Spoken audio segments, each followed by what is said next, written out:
because of that Sonic thing. Hello, everybody. We are starting in just a moment. In just a moment. I just need to do a tweet. Just a moment.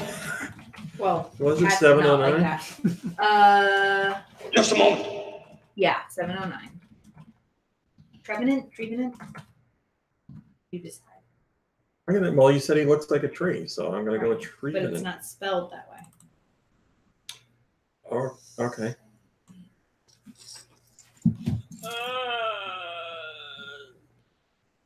I'll go with Trevenant, I guess.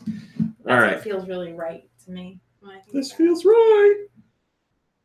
I think everything's good to go. Well, we'll find out, won't we? 3, 2, 1. Oh, wait. Yes. I wait because I know you always try and do something in the beginning of the show.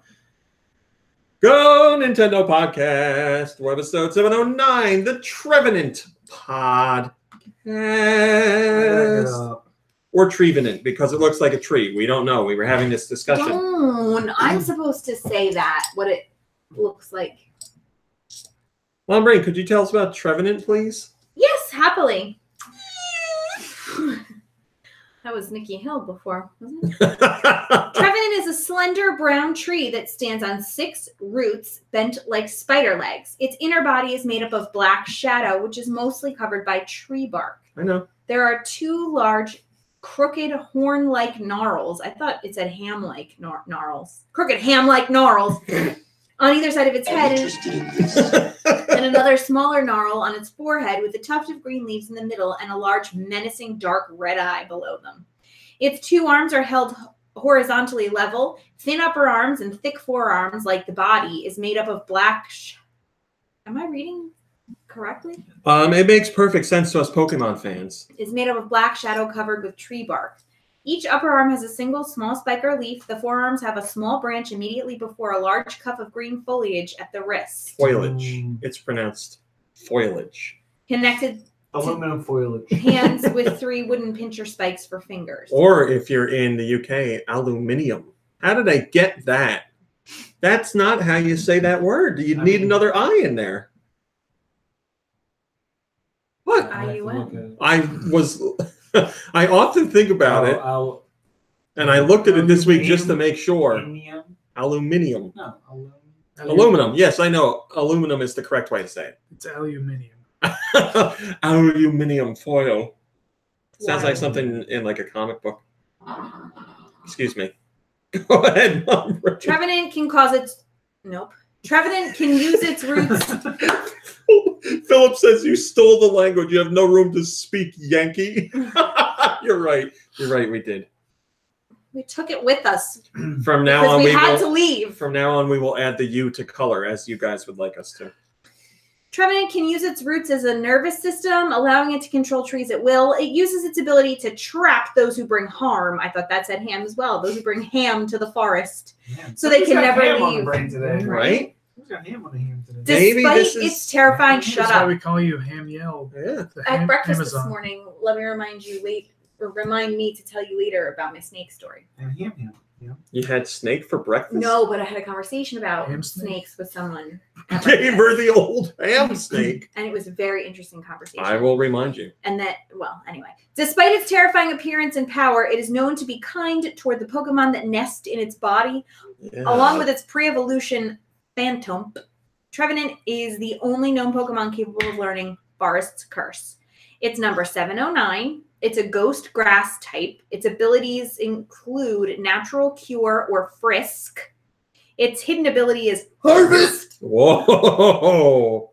From the Excuse me. toes on that one. And there's 50% male, 50% female rate. And it's 4'11", and its weight is 156.5 pounds. Thanks, Mom Brain. You did a great job on that one. I feel you're a little testy today, so we're going to take it easy. All right, champ?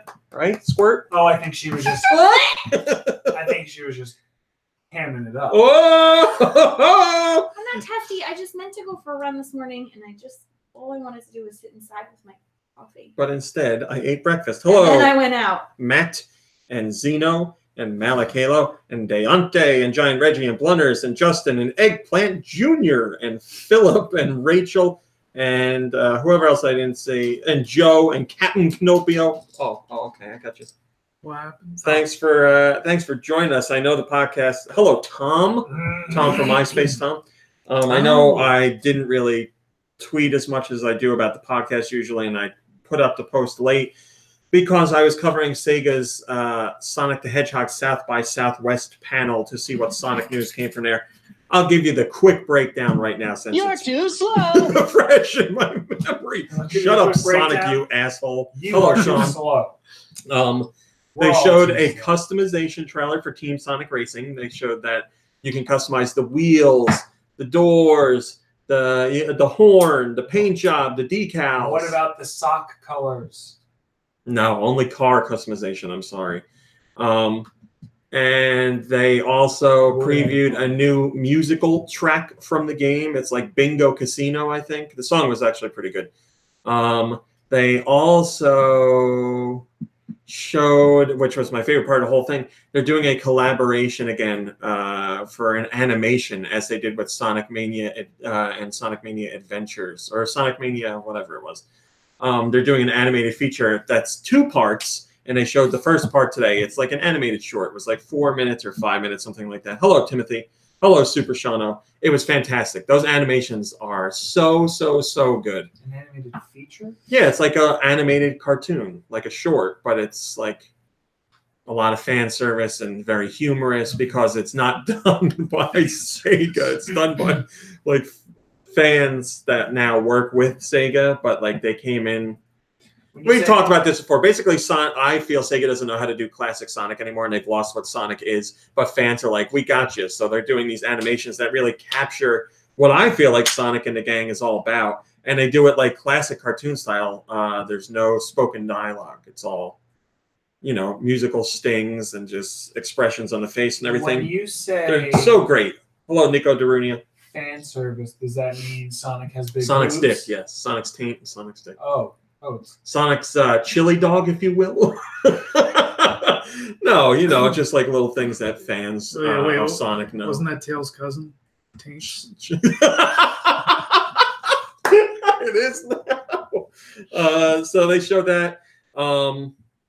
That they didn't have on the YouTube channel when I came to do the podcast, so it might be up there now. We got the other stuff, which was the soundtrack and the customization trailer. They also talked a little bit about the Sonic comic. They talked about Sonic Boom, the TV series. I think more episodes are available on iTunes and all those other stores.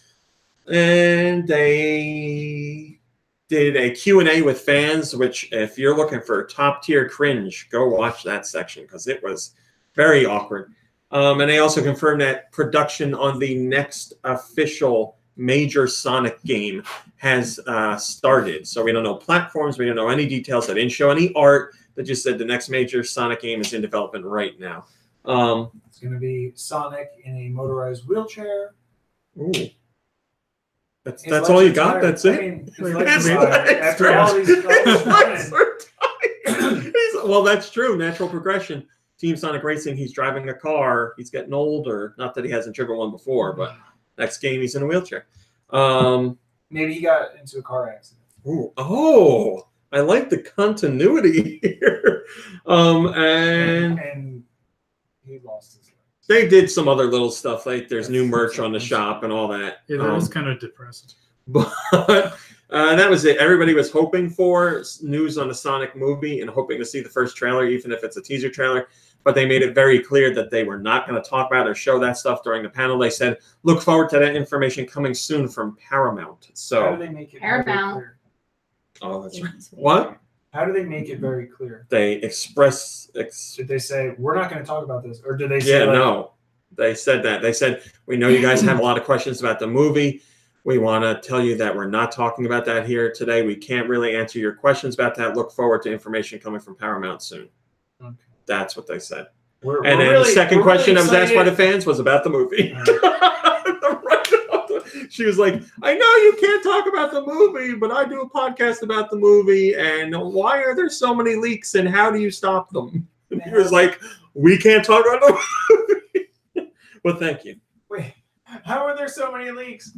Why are there so many leaks and how do you stop them? Yeah. I'm going to answer The second part, by just repeating the first one, Yeah, there right. are a lot of leaks. We are not stopping. They, yeah, she was like, I know you can't confirm that the leaks are real, but why are there so many leaks? And can you Stop confirm if they're real? Hello, Drake. Oh. Hello, Drake Gamer.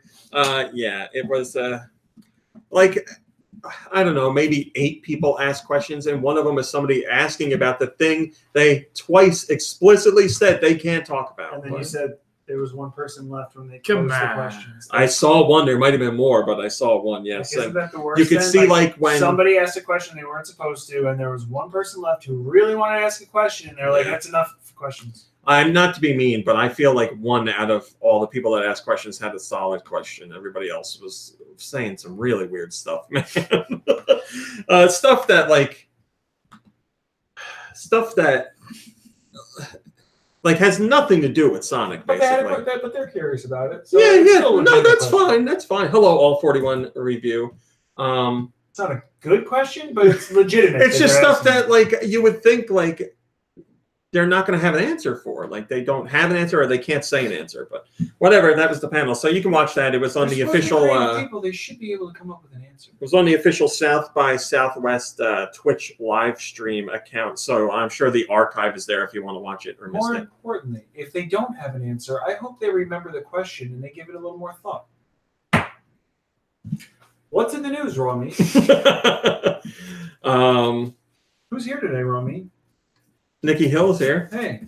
Kirby's here. Hey. Mom Brain's here. Yep. What's in the news? We'll get to that. It was another week where it wasn't too big top story wise. Well, we got stuff to cover, but first we have a new soundboard sound.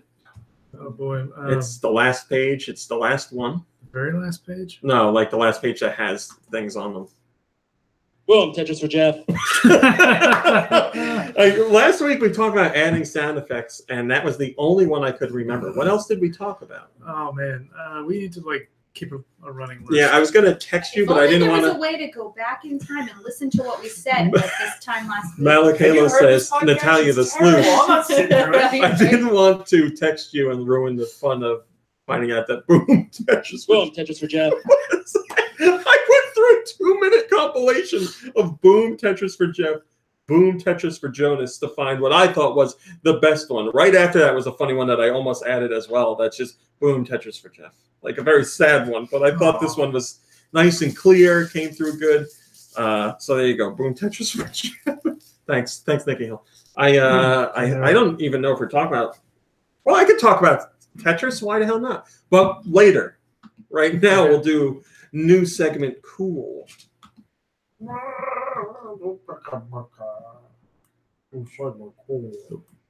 Go Nintendo Podcast. New segment. Cool. New segment. Cool. All right, Mom Brain, are you up to the task? Nothing would make me happier. Okay.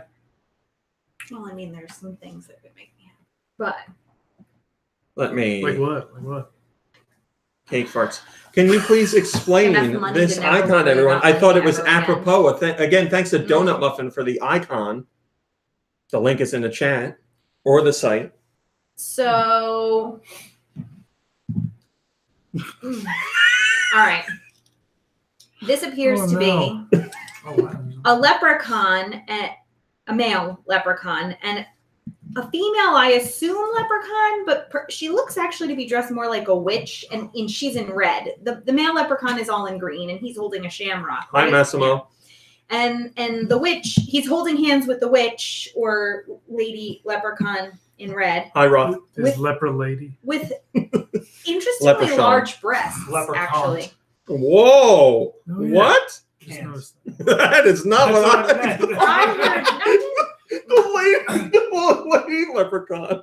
Leprechaun. Wow. Now, Leprechaun and leprechaun.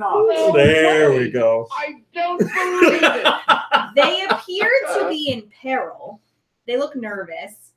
And Oh, there's bats. I in just the back, realized that. yes, in the background there are bats, and the bats do not look friendly. They do look like they may be trying to attack these It's a video these game, folks. so you should probably just assume the bats are going to Yeah, try right. to kill And you. then, sort of in the is a knight, a small knight, who I can't tell if he's running with them or he's attacking them. I don't know what he's there for. Now, Is this the whole what I can't exactly understand is Blunders already has the name. He says it's Guinness Pub Run. there looks to be some kind of strand of very large pearls that are orangey red, or like a bunch of cherries or something. Come on. That are you like- know leprechauns love their pearls. That's what they're all about. That are like Me in pots front of of the pearls. leprechaun, That's what they're always saying, right? or like right next to him. Don't touch me, pearls. Just it really looks like a bunch of different things all thrown together. I can't quite. I don't have a feel for. Man, you are like shell-shocked by this image. Glasses are uneven. Yeah, I am a little. I'm very. Oh, It's very disjointed. shell-shocked. So it appears to be two leprechauns, a male and a female, kind of running away from some kind of danger while holding onto a shamrock. Thank you, Mom Brain. You're welcome. As usual, a very detailed explanation. I hate it. I mean, Thanks, I the look hate on the woman's face kind of says it all. She's got one of those downturned mouths. Like, she is not really interested in running away with this gentleman. That is some kind of perspective But on that her picture, only- too, because it makes it look like he's huge. I think he is. It reminds me of the Stinky Cheese Man or something. I think he is. Remember the cover huge. for that book? I don't All right. Mom Brain, But I think I'm sorry. do you remember the Stinky Cheese Man? Yes. Okay. I think he's enormous. Doesn't that kind of remind you of the cover of the book? Maybe a Matt little bit. says, I Or is it just lepra Does cannot it? believe But maybe this. I'm thinking of a different cover. Blunders also gives us Shamrock fisticuffs. I think the woman has decided I lepra can't marry you. Thank you. I like that. Yes. Can't. But her only other option is to marry this guy in a tin suit. Okay. But it's Let me tell you what this is. It's a platformer. I'm gonna guess this is a name, J-O-B. I'm gonna guess it's Job here and not Job. Oh. Help Job the leprechaun to rescue his friend Eri in this classic platformer She game. doesn't want to be Job She the clearly leprechaun. doesn't, yeah. Collect all clovers in the stage and find the door to go to the next level. A horde of goblins, zombies, caterpillars, and many more monsters will try to stop you. Use your magic hat to fight them. Goblins. You are not alone. You are not alone. Oh, I can't No. say that. On the podcast, too. We I warned you can't about stop this. singing Michael Jackson songs that I don't mean to. Unbelievable. You are not alone in this adventure. You will meet friends like Catalina Cow and the Elf. That's all it says. Catalina Cow, a fantastic name, and the Elf in Job the Leprechaun. Yeah, this leper. This leper clearly does not want to go with this guy at all, and he's kind of unsure about it too, right? He doesn't have a smile on his face. He's like, he looks like he's contemplating what he's doing with his life, basically. Well, and he's clearly headed towards the edge of the cliff. That is something else. Yeah, talking about Michael Jackson.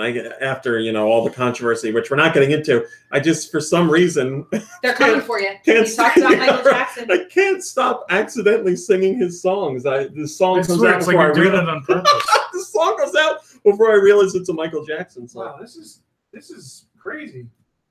That icon? No, the game. He uses his hat to just punch everybody in the face. That's what leprechauns do. Clearly. Wow. Okay. What was I? Oh yeah, I was going to talk about Tetris since I can It's a talk major about part of the folklore. So it's a puzzle game. Oh, and there's the cow. You jump on its head. Catalina Cow. Thank you. Catalina. And did you see the Elf? Catapulting cow. Remember Thanks, the Super elf? Shano. Have fun at work.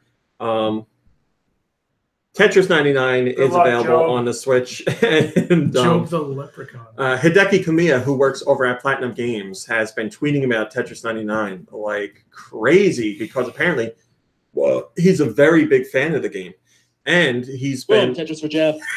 I love that quote. He's been tweeting out how well he's been doing in the game, and he's gotten a couple of Tetris victory royales so far. And he's always up there. He seems like he's always in the top 10. He's gotten thirds and sixths points and stuff, but he's gotten first place. So I know everybody's always interested in keeping up with Kamiya's crazy antics on Twitter. But if you just want to see how he's doing in Tetris 99, you can follow him on Twitter and check that out as well. Just don't harass him on Twitter. So that's what everybody seems to do.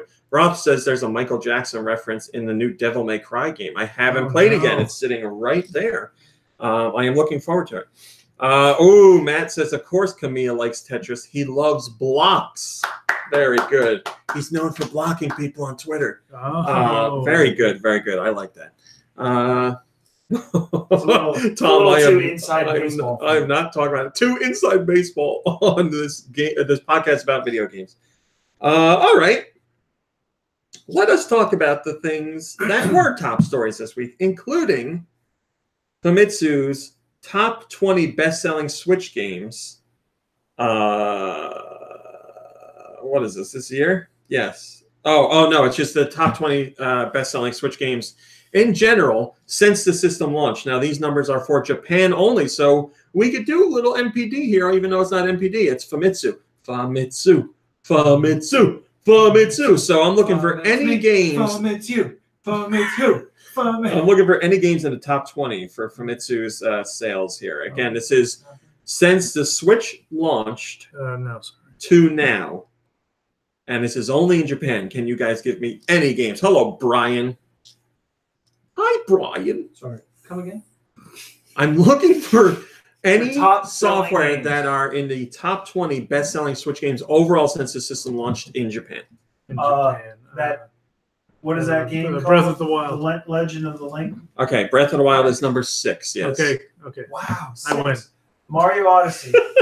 Mario Odyssey is number 4, yes. Oh, nice. Mario Splatoon Kart. 2. Splatoon 2 is number 1. Yes. Mario Kart, Mario Kart is Deluxe. number 3. We're killing it. You doing That's good? right. That's right. We'll only make you suffer through the top 10, don't worry. Wait, did we guess 2 yet? You did not guess 2. Wow. 2 is a collection of a whole bunch of characters together. And Smash Brothers. Smash Brothers, yes. 3 you got. 4 you got. 5 you didn't get. Wait, did we get 1? Yes, I Splatoon did. 2. 5 all me. is this franchise has a movie coming out soon. Pokemon. Yes. Pokemon Let's Go, Pikachu, and Eevee. You got Breath of the Wild. Okay, number 7. It's a festive event where everybody gathers to play, but they end up getting angry at each other. Party. Yes. Number 8. This game today is celebrating its 1-year anniversary of launching on the Switch. Nobody cares. It's in the top 10, so a lot of people care. That's our hint. It's a character that's been around for a long time. This character, when it first debuted, did not have the ability it's known for Kirby. now. Yes, Kirby. Kirby Star Allies. Number 9 is not a Nintendo-developed game. Oh, that narrows it down. Yes, it should. A And, top 10 title that is not a Nintendo-developed game. Monster Hunter is a very good guess. It But was. It's an RPG of some sort. Not really. Not really. I guess you can make an argument for it, but I would say no. It's been Oh, around for a long time. Very popular worldwide. Hugely popular. The creator of this game sold it to a company for Tetris. billions of 99. dollars. Minecraft Oh, is really? correct, yes. And then number 10 is a game that just launched in January, but it is a re-release of 2 games that were on the Wii U. Bayonetta. No, it's a combination of 2 games on the Wii U, starring Nintendo's most famous character. Mario. Yeah. Oh, Super Mario Brothers. Thank you so Wii much U, for playing my and game. Luigi. New Super Mario Brothers U Deluxe is in your Oh. top 10. Okay. Then your 11 through 20 are When did that release? January. January. It's all in the top 10. Yeah. So all of the titles that were on that list, Hey, Smash Brothers released in December. all and it's except number for- 2. All except for Minecraft are I got first it. party. You got it. Now we're going to give you 11 through 20. 1-2 Switch, ARMS, Mario Tennis Aces, a Taiko no Tatsujin Drum and Fun, the Bandai Namco drumming game, Pokken Tournament DX, Monster Hunter Generations Ultimate, Dragon Quest Builders 2, the Nintendo Labo Variety Kit, hello Lightning Bro, and Donkey Kong Country Tropical Freeze, and Xenoblade Chronicles 2. So a literal who's who, a veritable who's who of big name Switch games in that top 10. Vegetable with couscous. I don't know. Wow. Vegetable. Man, your Schiller is making things top stories that I would never make top stories. Like what? I made a poopy. Your Schiller, will you quit posting about your poopies on the site, please? Last week, Mom Brain. Yes. What did we do? We went to Mario Day. We went to Mario Day, yeah. Dad. We went to visit Mario, Dad. Tell me about it. Well, we went to Arcade Nintendo Perfect. New York to see Mario. The official name, good for you. I pay attention. On March 10th, which is Mario Day, we took with us our friend. Does he have a podcast name? No. I don't remember if he does. We brought our friend Kyle and his son, who is young and enjoys Mario and video games. And we had a really great time. We got early access because we were with Raw Meat Cowboy. And we got to... Don't need to say that. Well, it was nice for Kyle's child to be able to like be there without that the is crazy why we went crowd to let the kid have some fun and avoid the crowd. The place, there was a line an hour before the event started of people trying to get in. So it was nice because he's a little guy and, it would have been really overwhelming. So Hi, Autumnal. Mario was there to get your picture taken with. The one and only. That's right. They had exclusive skins just for your Switch, just for Mario Day, which was cool. They had all kinds of little snacks and beverages.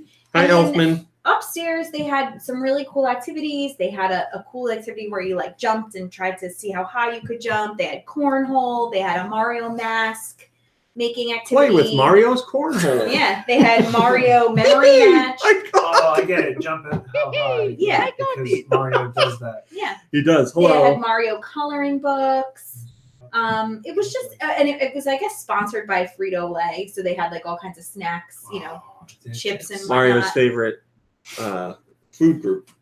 Frito-Lay. Frito-Lay, yes. So it was a really nice. Hi, Robert. Little day for. There's got to be an Italian dish made with Fritos, right? Autumnal says, "Hang on, what the f is cornhole? What's the other name for it? Fun bags. Bag toss. Fun bags. Where you toss the bean bags onto the board. I'm sorry. There's another name for it though. It's bag toss. There was a WiiWare game that was called Target Toss Pro Bags. Yes, that's right. It's a game for We played that a privileged lot. upper class white collar. Whoa, gatekeeping. I'm just saying. That's where you see it. They get them customized. Wait, that's not true at all. Cornhole started in the heart of America. Is that true? Where they were in the bread basket. torn in each other's holes. Bag toss, says Matt Fish. That is a nice way of saying it, but it's more known as cornhole here. We used to Because the bean bags Refer to are the not Dust bean Bowl. bags. They're full of They dried talk out about I can't believe cornhole. you're gatekeeping cornhole. I'm just saying that's where you see it most often right now. And at weddings where people think they're cool. I mean, I think You know where I see it? reason Where people like to have colleges fun. And You know what's a weird colleges phrase? and Gatekeeping tailgating. cornhole. I can understand Sounds like a name of a weird gatekeeping, Zelda the boss. tailgating. The gatekeeper, cornhole. Tailgate keeping. Ancient automaton. But yes. Oh man. Gatekeeping cornhole. So Why not an action adventure game where the main character just Throws corn bags. his bags are And you have to get it in the are in they the not enemy's bean mouth. bags? Are they corn bags? No, they're not called corn bags. I always thought it was called Okay. cornhole touch my corn. because you have to try to get it in the target of the hole, and your bags Or filled with corn. Target full toss of pro corn. They're not bean bags, they're corn bags. You trust the corn bags in the Oh, hole. my corn bag stuck to my leg. Bean bags are the giant chairs. Oh my that you saw. god. Woo. Corn bags. Sat on my corn bag. Sorry about that. I wonder. Woo. Those would probably be super heavy, right? Corn? A beanbag full of corn? No, we make the school nurse Corn has bag them. full of beans. She makes little bags and she fills them with corn and then she puts them in the microwave for kids to have like stiff necks. It's like a little. It's gonna pop. Where are you putting hot popcorn? Seriously though, for their bellies. if they you've have ever bellyaches. played cornhole or bag toss, it's a fun game. Yeah, it's fun. Or Target Toss Pro Bags. Target toss pro bags. Get that on. You can't do that anymore. Never mind. It is. And then of course they had the normal, you could shop around the store and all that jazz and pick up whatever you want. And it turned out to be a really fun day. Everyone at the store is of course very super friendly, but not in like a weird way, like they're trying to make you buy stuff. I hear you. It was, just a really nice time. Tom says cornhole is a very popular party alcoholic game here in North Carolina. Yes, that does happen. Yeah, it's kind of a But you can play thing. without the alcohol. You can just play pure cornhole. Turns out, yeah, all I'd buy games that for $1. Hello. that are played with alcohol are fun without alcohol. I'd buy that for $1. Has figured out the boss of the cornhole video game, the Great Cornholio. I wanted to show I am you the Great Cornholio. I love Beavis and Butthead. This came in my email today. I called I one of the kids Beavis. Want to the other say, day. I saw somebody say that they watched a video that was a video recap of what happened at Nintendo NY. Hello, Jumpman. And I'm guessing that video was by someone on YouTube known as Kirby GCN17. He's been doing all the Nintendo NY videos unofficially on his YouTube channel, sharing like all the events that are there, the Nintendo Directs and the reactions of people to the Nintendo Directs. But he covers every event, records all of them, puts a video up for each one. So that's probably who you saw. Go follow him on YouTube because his videos are a lot of fun. He creates time capsules for those events at Nintendo NY. And I've been posting his videos for a long time, and he's been a GoNintendo reader for a long time. But just this time for Mario Day was the first time I got to meet him in person, and we got to talk a little bit. And, took a picture together. It was very, very cool. Very nice to meet him. But yeah, go check out his videos. If you don't have a chance to visit Nintendo NY in real life for these events or in general, because it's a great way to get a look at the store. And just remind everyone who's listening, if they're not aware, what is Mario Day? March 10th. Why? Well, Are you being Nikki Hill right now? Because 10 looks like Mom Brain already did. the number 10 Oh, looks did? like the letters. Yeah, it's how she I know. started off this whole conversation. Jeez. God, he's- That's why I was asking why you're asking, because she went through the point of explaining I it. didn't know she explained so the inconsiderate. MAR10. Sorry, Mom Brain. I'm deep. It's okay. Keeping March 10th. So yes, that was the event. We have some pictures from that Die, event. monster. Nintendo released official pictures. Is that me? Uh, I'm a monster? Frankenstein's monster. Monolith Soft has a job listing, a Job listing, and it might indicate a new Xenoblade game. And let me explain why. So we know that Monolith Soft is working on something brand new that's not tied to Xenoblade in any way, shape, or form. That's been in development for quite some time. Speaking of Joe, can I just ask one more question about Sure. new segment? Cool. Yeah. Do you think Job tells that female leprechaun to get her hands onto his Lucky Charms? Tells her? That's a good question. Hopefully he asks and not tells. Okay. I don't know. Well, according to the picture, it looks like they have a terrible relationship. So probably the way you said Taking it. you back to your father. No. So this new job listing, which is not tied to the other one, the other job that is being worked on right now, comes from Production Dev Team 1. And that is a separate team from the project that's being worked on in Monolith Soft, the brand new project.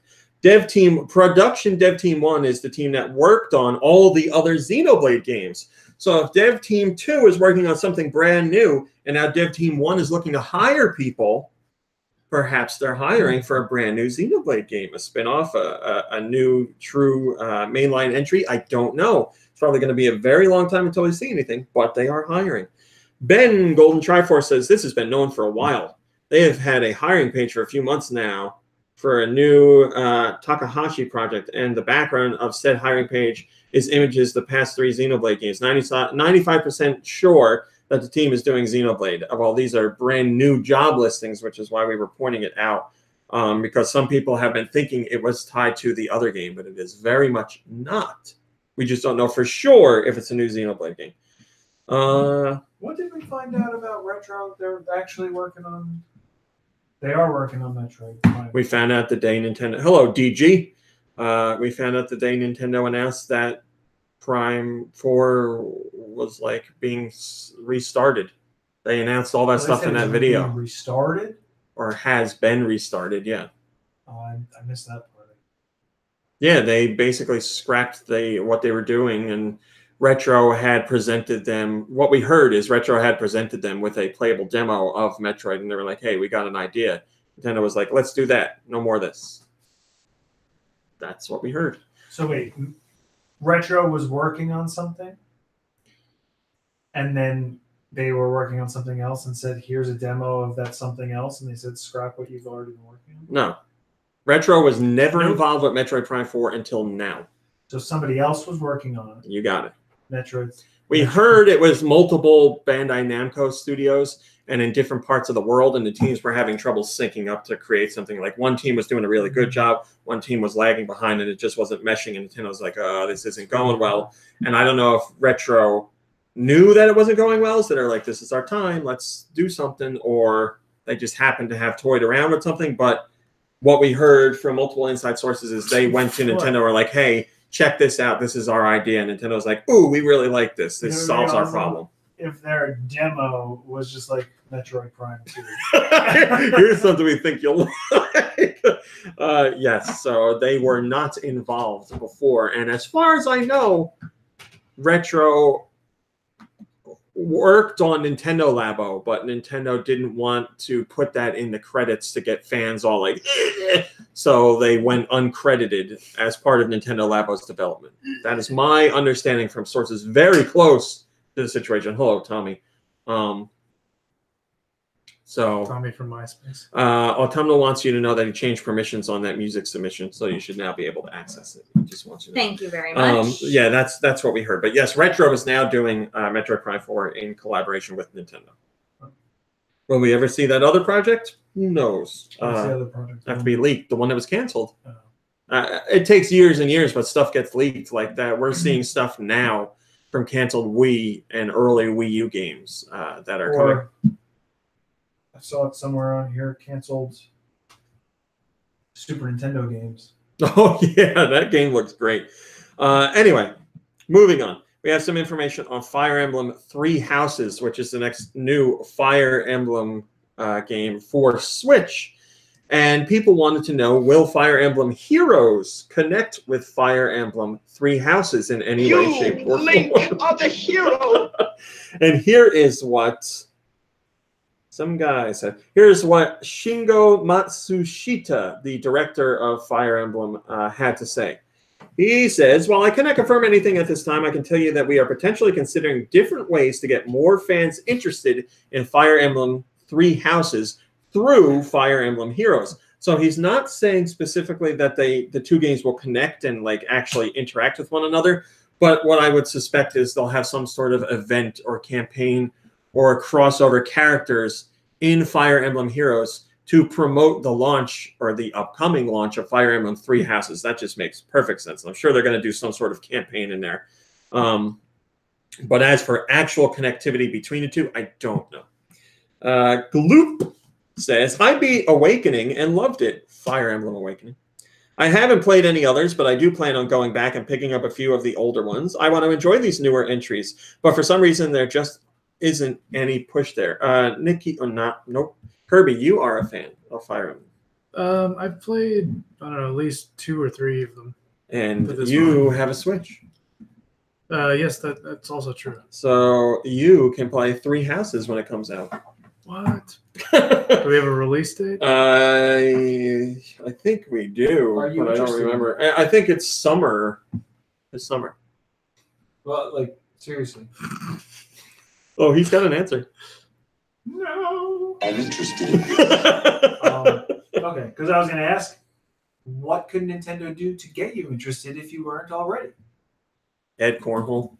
Cornhole. Yeah. I think if they want to get more people interested, when you said the name, I thought it was Fire Emblem 3. Fire Emblem Houses. 3. And I'm like, Houses. if you want to get more people interested, don't subtitle it Houses. Because that sounds boring as heck. No, it is Fire Emblem three houses, as in it's kind of like a mix of like Game of Thrones and Harry Potter. You pledge allegiance to a specific house and go through your fighting and magic training and all that stuff to get out there in the battlefield and fight for your for the honor of your house. You fight for your friends. I fight for my friends. Yeah, why don't we have that soundbite? Because I hate when Lube says it to me in Smash Brothers, so that's why. Because it means you're gonna lose. Schiller made a lot of these top stories that I wouldn't have done. I'm skipping both of those. That's fine. That's fine. Yeah, we're gonna talk about this. The Guardian had an interview with Nintendo's Shinya Takahashi and Hisashi Nogami, who are like two of the big guys at Nintendo right now. They are really pushing the direction of Nintendo, especially when it comes to software tied to hardware, like the specific integration and use of both together rather than just putting out games for Switch. And they talked about a number of topics with the Switch and, how they were nervous before it came out, but how those nerves are just natural, blah, blah, blah, blah, blah. But they talk about trying to make fans happy with their games. And Mr. Takahashi says, 30 years ago, if we asked the question, do you play games? The answer might have been yes or no. Now, if we ask the same question, the great majority of people are going to say yes. We're trying to entertain all those That's a people. good question. Like a swan. We look elegant above the surface, but underneath the water, we might be paddling like crazy. So he's saying we try and present the best face to the public, but making these games is really tough. So behind the scenes, we're like, oh my God, we got so much to do. This is such hard work. How are we going to make everybody happy? But they try. Mr. Takahashi also talks about what Miyamoto does at the company now, because obviously his position has changed a bit since he's like, whoa, what is it? What was his title? Something funny. Like it's something that's new in the corporate world. It was like friendly fellow or something. What?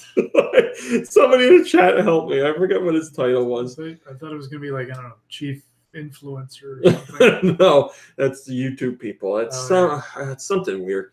Anyway, Takahashi says, Miyamoto is not involved in the minute details of development, but does oversee entire projects and identifies major issues. This part is bad. This part is bad. This part is bad. If he says something's good, like it's rare, and you know it is. He's actually a shy person, even when he thinks something is well done. Well done. He would often say that. He would not often say that to someone directly. So, creative fellow. Thank you, guys. Thank you, Autumnal Blake and Jumpman. Creative fellow. Creative fellow Miyamoto. So, yeah, we've heard that time and time again about Miyamoto. He loves to tell you what's bad, but he very rarely praises people. I guess because he doesn't want the praise to go to their head. But he will praise people to other people. He'll be like, hey, so-and-so is doing a great job. Don't tell him I said it. Your stuff sucks, though. Let's talk about this guy. Okay. He created a game where a little dude jumps around and breaks blocks with his head. Hand. Really? Are we still saying Thank this? you so Or much he jumps for on the playing my heads game. of mushrooms and turtle birds. Yes. Are we really going to depend on him to give us all the answers for everything all the time? What are you talking? Who's depending on Is him? he the ultimate person? Does he always have the final say on everything? No. They just said he identifies when he sees problems. Right. One man's problems is another man's pleasures. I don't know. You make a good point. Yeah. Me and Mo, no. That's what I say. Oh, boy. No? They also Kidding. say, I Takahashi don't also says that there was doubt when they were working Perhaps on the that Wii. was the most important part. Because the Wii was so different. He says, even among our developers, there are often doubts. When a Wii remote was first introduced as a concept, the reaction was, what is that? Is that real? Will it actually work? But once we all tried it, we were surprised and delighted by it. What the heck? That made us realize that it was going to work out. With the Switch, we all knew the concept, but when we picked up the prototype for the first time, It's working. we saw Mario Kart running perfectly on the smaller screen. We were flabbergasted. Even people who are well aware of the concept and design can't always tell if something's going to work. So you just got to give it a shot, god damn it. And that's what Nintendo does. They give things shots. Sometimes they got ideas that really work, like the Wii and the Switch. Sometimes they got ideas that don't work, like the Wii U and the Virtual Boy. But god damn it, they do what they want to do. And then Miyamoto comes along and crushes their dreams. flips the Sounds about coffee table, the toffee table. Well, Tonal Blake is Oh, it's tea playing the table. part of Miyamoto here, I'm guessing, and he says, characters in Paper Mario, not on my watch. The Paper Mario games used to be known for their wide breadth of characters, and more recent Paper Mario games are like, let's do 78 different versions of Toad and put them all in there. Why did they make that decision? I don't know, but they did. Everybody's waiting for the next Paper Mario game where they throw in some extra new, weird, funny, unique characters like they used to have. But I don't know. I don't know what to tell you. I don't know anything about computers. Umahara Kawase Fresh is coming to the Switch in North America and Europe, and it's coming out July. What? It's coming out July 9th. I did make this a top story because this series, I think, deserves a lot more attention. It's about this girl who is kind of like Bionic Commando, but she uses a fishing rod instead of a bionic arm to like catch platforms and yank yourself up on them. And the whole game's about like physics manipulation, and it's really fun. It's really fun. Why does that make, like, the thing that you posted? She's holding a burger, and then it zooms in on her exposed Midriff. I did not make the trailer. This is being published by Nicholas. I could text Tyrone right now and find out. Is it like I could text him. like because I watched the trailer and I thought the same thing. I was like, as why? I'm watching that, This hamburger's going in my belly. You're saying that she pulls platforms to her with a fishing rod, and I'm thinking like maybe she needs really strong core Oh boy. strength. Okay. Oh. I'm It's listening. all about abs, her abs. I guess she or does. something. Oh, me, Comanche is disturbing the camera setup. I don't know. I'm sorry. The Sorry text has for been what? sent. I'm going to see if he answers. I was talking to him a lot this week, but I did not ask that question. So, yes, this is getting localized. A lot of people were worried it wouldn't get localized, but it is coming to North America and Europe, and it's coming on July 9th, 2019, as I said. Thanks, Comanche. I really appreciate that. He's just trying as to you learn know, the family business. Nicholas always puts out some fancy... Wait, is she catching the animals and slaughtering them for her burgers? Is that what that game's about? I mean, you don't do that in the other ones as far as the slaughtering for burgers part, but maybe she's got to change things up. This isn't the first time that Nicholas has worked with this developer because they were also the same team that did Blade Strangers. This is coming out for $40 at retail. As always, there will be a retail release with Nicholas titles. And it'll have some extra goodies in there, I'm sure. But we'll have to wait to find out what those are. First comment comes from Hinf. And Hinf says, her boobs look like they were drawn by a 6th grader. They are, like, basically, like, circles, right? They're just circles. I wasn't even paying attention to that. Let's see. I wasn't even paying attention, but I'll check it out right now. North America, this week's digital downloads. Yeah. Yes, I agree. Hey, dude, go in this box here. Look, it's all full of hair and garbage. You like that? I mean, I also don't know how old she is. So I was just focusing on the fact that she shrunk her shirt. Maybe that's what it's about. She shrunk her shirt, and it's like, whoa! The story's about getting a shirt that fits. Yeah. She ate so much that her shirt shrunk. My shirt don't fit, y'all. Shirt don't fit. Chocobo's Mystery Dungeon. Everybody, again, that is every space BUDDY, buddy. That is available. The Switch Online NES collection got updated with Kid Icarus and Star Tropics, as we previously discussed. Captain Toad Treasure Trackers Special Episode DLC is now available, which includes 18 new challenges and 5 creative new courses. That is paid DLC. Also available is American Ninja Warrior Challenge. Arcade Archives Akiri Warriors, Bad Dream Fever, Blood Waves, Dungeons and Aliens, Dusty Raging Fist, Fate Extella Link, Free Cell Solitaire, Golf Peeps, Johnny Turbo's Arcade, Joe and Mac Returns, Little Shopping, Monster Boy and the Cursed Kingdom got its demo, Little Shopping. Monster Sport, Motorsport Manager, Oh.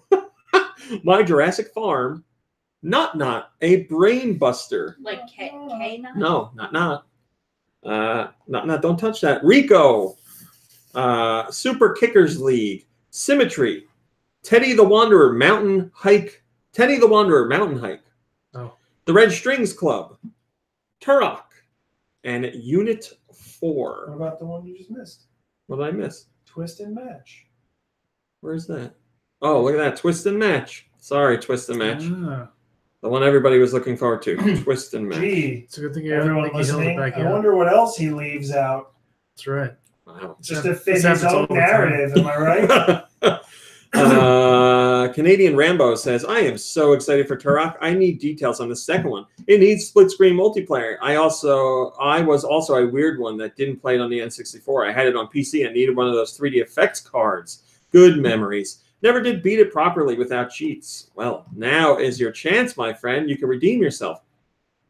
Europe got Baba Is You, Captain Toad Treasure Trackers DLC, Monster Boy and a Cursed Kingdom demo, Golf Peaks, Bomber Crew American Edition, Bombfall, Claybook, Lil Shopping, Alien Cruise, Going out to do a little shopping.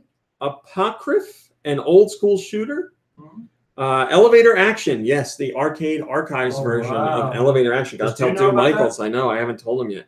Bad Dream Fever, Bonds of the Skies, Dusty Raging Fist, Hook. It's a relaxing, minimal puzzle game, not a game based on a movie which already exists. Okay. Johnny Turbo's Arcade, Joe and Mac Returns, Motorsport Manager, My Jurassic Farm, Rico, Teddy the Wanderer Mountain Hike, Rico. The Red Strings Club, Twist and Match, Thank you. The Caligula Effect Overdose, Bargain Hunter, plays an upcoming bargain hunter looking to make your fortune turning trash into cash. Blood Waves, Dungeons and Aliens, Elevator to the Moon, Turbo Champions Edition. That's the name. Not a Brain Buster, Unit 4, No. Block a Pix Deluxe got a demo. DLC. Whoop, what is this? Pre-order, and no themes. Oh no, there's one 3DS game. Hello Kitty. It's called Love Hero, and the game's description says game description not available. I'm so sorry. I muted this. I am so sorry. Oh, there it is. So that's your European releases. Let's see what you guys had to say. SLU. First comment comes from Mako. Mako says, in many languages, Baba means grandma. So grandma is you? LOL. Well, now you know. Grandma is you. Sorry, Thrush. Grandma is you. That is a lovely name. There's also rumors of Gearbox releasing Borderlands 2 for the Switch. So Gearbox has been teasing a whole bunch of stuff on Twitter for PAX. And one of the images that they shared was a very pixelated version of Borderlands 2. Now, Borderlands 2 is on like everything already. So Yeah, if they're like, doing something with Borderlands 2, isn't that game like 6-7 years old? I don't know like what other release it would be other than for the Switch. And the pixelated image they shared wasn't like very hard to figure out what it was. So the pixelated aspect could be like a joke about how the graphics will be, reduced from the original release or the PC version. I don't know. But they're literally just sending out the teaser images and saying, like, look forward to PAX. So this is just speculation right now. But like I said, with the game already on everything else, it would only make sense to bring it to Switch. Javer says, why not just the whole collection? I wish I could tell you, Javer. We don't know. Maybe it will be. I'm not sure. Can't confirm. But we'll find out at PAX, whatever it is. I'm going to skip this for now because I've got to talk about it at length. Here's a neat little thing Nintendo Europe has started doing. Did I not put a picture with this post? What the fudge? Oh my god, I thought you were going all the way with that one. No, that's terrible. There What should be the a heck? picture there. I really didn't. What So the heck? on the Switch eShop, you are able to add games to your wish list. So you can be like, boy, I wish I had the money to buy these, or boy, I wish I could remember when this game comes out. And your wish list keeps track of that. Well, now Nintendo of Europe is doing something extra nice. If you wish list a game on a Switch eShop, they will send you an email to let you know when it's available to purchase. Hello, Saltine Supreme. So now you can just wish list the game and completely forget about it. You don't have to keep track of the release date because Nintendo will do that for you and it'll be like, hey, that game you added on your wish list is now available to purchase. This is only going on in Europe right now, but hopefully it gets added to North America and other regions as well. Hello, Tony. TLK777 says, this is like the whole point of a wish list. Yes, many people didn't understand why that feature wasn't included from day one, but it's there now, and it's only in Europe, but hopefully everywhere else soon. But yes, it should have been there from day one, but it's there now. But it should have been there from day one. It should have been there from day one, but it's there now. But it should have been there from day one. But it's there. I could have sworn I saw a link to this on. Hello, Cowboy. And there was an image. Yeah, there probably was in the. I have to add images separately for Twitter and for the post itself. So I probably put it in the Twitter place, which is where the Facebook gets its data from. So if I tweet a story and it has an image attached to it, that is what the Facebook post uses. So that is probably very true. Because I specifically edited an image for it. I didn't add it to the goddamn post. Careful. All right. Unfortunately, our last top story is not a fun one, but it's a very important one. Whose fault is that? Time's fault. It was the last top story. You know what? It's always somebody else's fault. You know, you're going to regret saying this stuff when you hear what the story's about.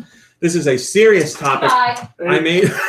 There is somebody to fault here. I made a video about it, and the video is demonetized on purpose. I took away monetization because I don't feel it should have monetization on it. So if you want to spread the news, you can spread our video and not worry about us making money off of it because we are not.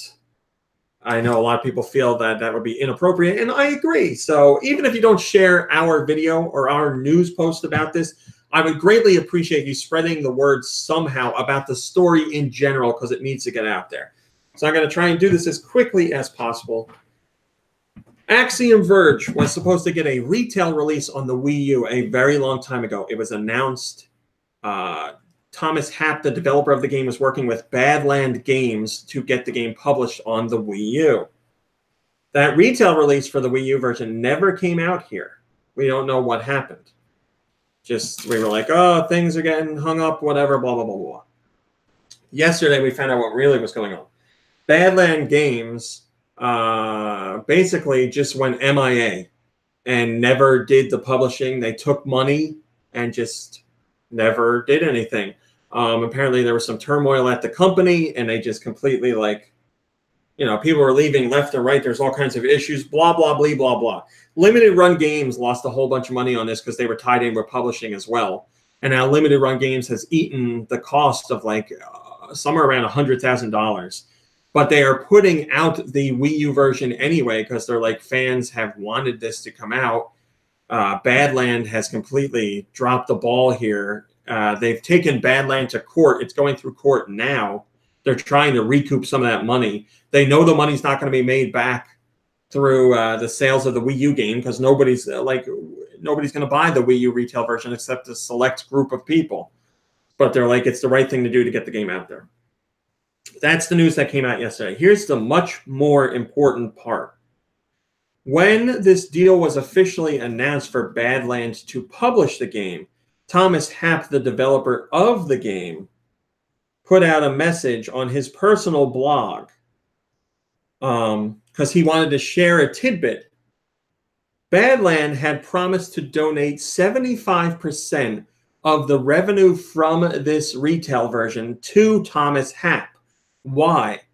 Because Thomas Happ's son, Alistair, has a health issue. It is caused by, let me get this straight. The doctors failed to treat a routine case of jaundice during a critical period when he was just days old that results in a lifelong condition called kernicterus, which is characterized by severe neurological damage, and this has robbed Alistair of much of his motor control and hearing. So Badland was aware of this, and they said, hey, we're going to donate 75% of what we make to you.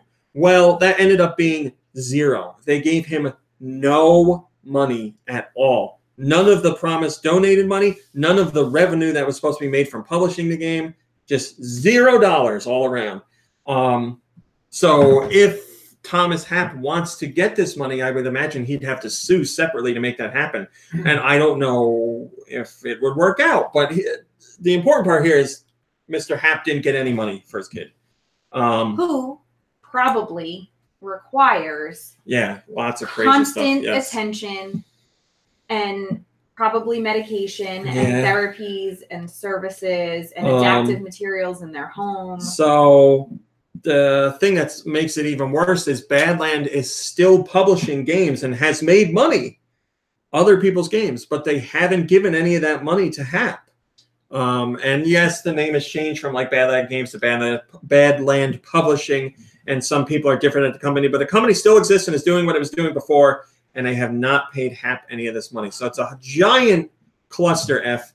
And I said this yesterday in a video. I don't want to poo-poo the people who are getting their games published by Badland because they, I'm sure, are unaware that this situation is going on because this news just came out yesterday.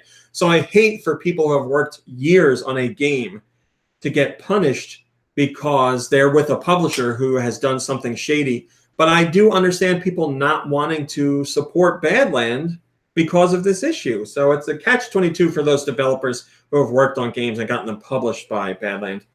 I can't tell you what is the right thing to do because I don't know that there's a right answer, but I want the information out there, and I want you to really know about what happened to Mr. Happ. I wonder if they changed their name so that he can't sue them. I don't know. And purposefully, Badland didn't want the information of their donations being made public in the initial press release of the publishing deal because they said they didn't want it to spur on sales and be like, hey, we're using your sick kid to make money. So they announced it and didn't have that information. Then later on, after the majority of sales were done, Happ came out and said that they did this, or they told me they were going to do this. And some are like, maybe they didn't want him to announce it publicly because they never planned on giving them the money to begin with. So I don't know. But it's a bad situation. Cubed Cinder 128 says, nothing short of utterly repulsive. Thank you for spreading this word. This company will go at the very top of my blacklist. I like I said, I can't fault you for that. I really can't. If there's a game that Badland is publishing and you don't want to support Badland, I suggest you get in touch with that developer and let them know, A, about this situation because they may be unaware, which is certainly believable, and B, say, please release your game some other way through your own site or through another store or get another publishing deal or, whatever. There are solutions, but now you know the information. So please spread the word on that. I would like to help out Mr. Happ in some way. I'm not officially announcing like a fundraiser or anything like that, but I am looking into things. I am talking to people. Hopefully we can do something. We'll see what happens. I got to talk to Mr. Happ too as well, because I would love to do something on his behalf, but I want to get his approval. I just don't want to make it an awkward situation, be like, hey, we raised all this money, here you go. I want to make sure it's okay for him. I don't want to cause him any extra legal trouble or any headaches over this situation because I'm sure he's already had his fair part. But I'm doing what I can. I'm talking to people. We'll see what happens. So I'll definitely keep you updated on that. Woo! All right. I also want to give a quick shout out to Isneo, because they have sponsored, they are not doing a sponsorship for the site or for the podcast this week, but I just want to give them a quick shout out because they did sponsor GoNintendo.com this week. We have a lovely Isneo banner on the website all week long. And if you don't know, Isneo is one of the comic books apps that's available on the Switch eShop. It's the #1 comic book platform, and you get your first month free if you want to check out some comics on the Switch for free. So go do that. So thanks to Isneo for that. App on the Switch. You got it. Yeah, Isneo exists on other platforms too. It's just like an app for their comics, but they have released a version of the app for the Switch. Access the same content that all the other versions have. And it's full color scans. I don't even know how that stuff works. Yeah, I mean, it's just digital versions of comics, legally, obviously. And they have a whole bunch of different publishers on there. If you just click the link that is in that, I don't get any money for you clicking the link, so I'm not telling you click it and make me money. I get $0 for that. If you click the link, you can see a whole rundown of what they're publishing and what's coming up and what's available now. We've got all the top publishers like BC and Warble. So thanks to Isneo, I appreciate it. All right. You said BC. I thought you meant like the Sunday morning strip. Oh, do they still print that? Probably. I don't Hi, know. Kim. Oh, I'm Like, sorry. I guess they still make newspapers, right? Yeah. So Yeah, probably. What is a There's a newspaper? chance that- I think they there's just a possibility that someone out there right now is reading BC. Hey, I don't think listen, it's- we all stopped reading Like, the what comics the and hell is this newspapers crap? when they stopped making new comics for Kathy. Because that's all we all care. Robin's a huge cat. Huge Kathy fan. I would like to see them like just keep This one, Kathy printing the tries on a same swimsuit. day's news and sending it to people and see how many people actually get back to them and be like, wait a second. What'd you say? I'm sorry. Just keep printing the same newspaper every single day. No, lots of old people would notice. My dad talks about the newspaper all the time. So We just got from Ramit's aunt and uncle a clipping of an article about The Price is Right Ooh. from the newspaper that she clipped and mailed to us. she texted both of us and was like, "Hey, That's really there's an cute. article about The Price is Right in the newspaper. Do you want it?" And I was like, "Oh, I'm sure I can get it online. Thank you, though." And then she sent it anyway. It's lovely. So Yeah. no, are- not Kathy Bates. There was not a comic strip about Kathy Bates. You owe her the Although there probably should be. postage. Yeah, right. All right. Did you, by the way, hear Oh, the no. chipmunk freaking out on the deck this morning? Nope. I'm He dead to the world when I was sleep. Having a fit. It like woke me up. And so I like opened the window and like stuck and the screen and like stuck my head out to like look around, and he was over in the corner on the deck and he was just like sitting there like peep, peep, peep. You know how they chirp like super loud? Huh? Well, it's One more. they like peep, peep, There we peep. go.